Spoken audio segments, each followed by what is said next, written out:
7 here, Big 550 KTRS. Let's check in with, who are we checking in with?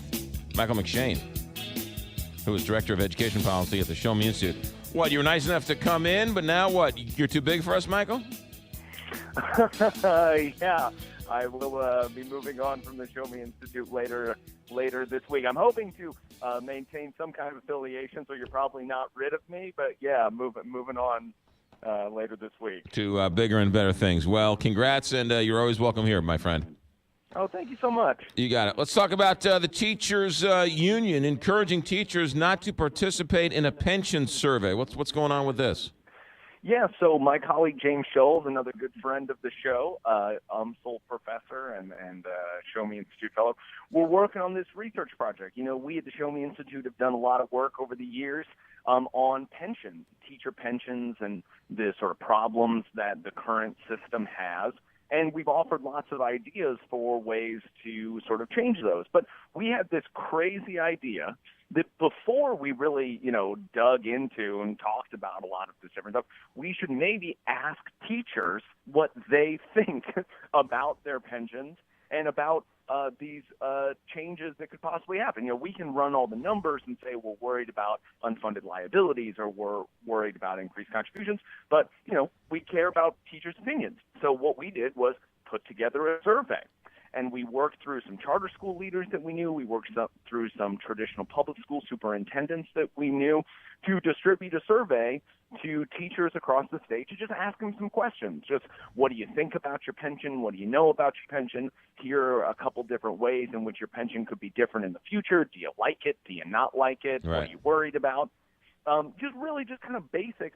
Some of the stuff that we do at the Show Me Institute is controversial. This was one of those ones that I thought was not going to be. Right. But sure enough, about 2 days or so after we put it in the field, we kind of heard through the grapevine that one of the state's teachers unions had sent out an alert to all of its members saying, do not participate in this survey. And that, as you might imagine, kind of curtailed the sample that we were able to draw. So which teachers union told their members not to participate? So it was the MNEA. I believe they are who started it. It then went quasi-viral on Facebook, and other organizations were then sort of figured it. I think that's who started. I actually am not 100% sure. But we did see an alert from them that went out. So if they were the first or if they were a later one, but I think they have a huge number of teachers in the state. So they definitely played a big role in that. So first, let's talk about the survey. So the survey is done, right? So you can't perform this survey because now the results are somewhat skewed. Well, so we had some results trickle in, and we actually had some people choose to participate anyway. The union can't force people not to participate. Right. So we did have some. Unfortunately, we were hoping to get several hundred people, eventually to participate in the survey, and in the end, we only got about 50, 55 or so. Right, but it's also skewed because you don't have a full representation, if you will, because I don't know how you would say who's in and who's out, but it's not a normal voluntarily. The numbers are somewhat skewed because the results are skewed.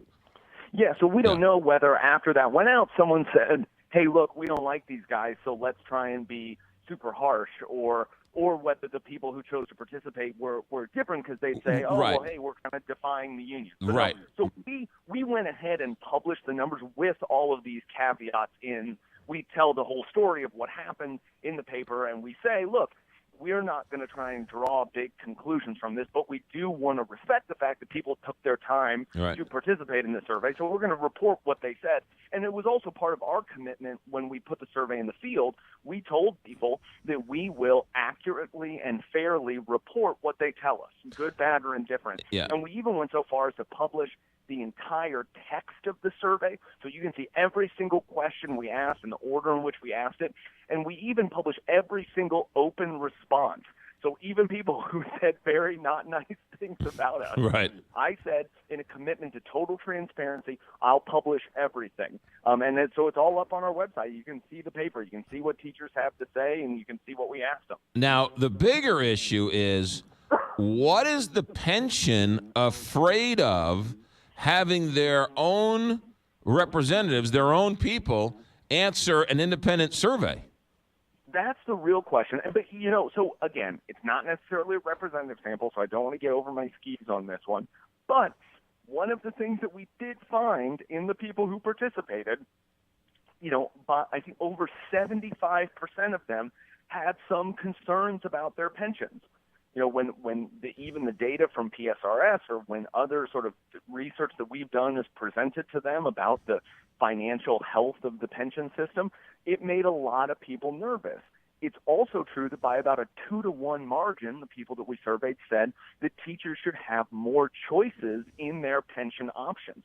And that presents a threat to some of the big pension systems. They rely on kind of everybody participating in them. So I could see why, if people are nervous about them and if they want more options, that makes the people who run the pension systems nervous. Yeah. Interesting. All right. So the full abridged survey is where? It's up on our website, showmeinstitute.org. And like I said, if people think that we asked biased questions, all of the questions are in there, the order that we asked them. So we're happy to sort of discuss the methodology or whatever with anybody.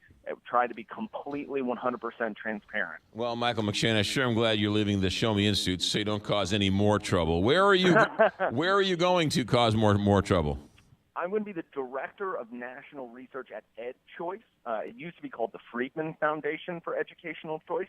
It's an outfit out of Indianapolis. So I'll be doing kind of a lot of the similar stuff, doing research on school choice and other education issues. All right. Well, make sure you don't ask any teachers about their pension opinions. You get in a whole lot of trouble. Michael McShane, Director of Education Policy, for the rest of the week at the Show Me Institute, showmeinstitute.org to read that survey. Michael, again, thanks for all of your good work.